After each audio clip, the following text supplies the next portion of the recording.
دل اگر صاف نہ ہو تو بھی مالک نیکیاں قبول نہیں کرتا۔ پاک ہوئے تے پاک ہی ملدا ہی تے بنا پاکوں پاک نہیں ملدا۔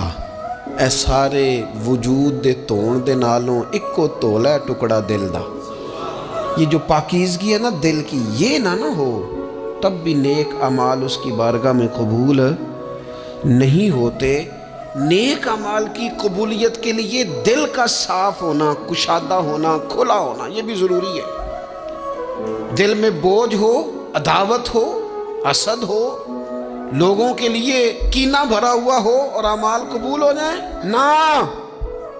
اس کریم کے کچھ فیصلے ہیں، وہ اعمال کی قبولیت کے آداب بتاتا ہے۔ وہ کہتے ہیں میری مرضی سے کرو گے تو میں قبول کروں گا۔ حدیث پاک آپ کو صحیح مسلم میں ملے گی۔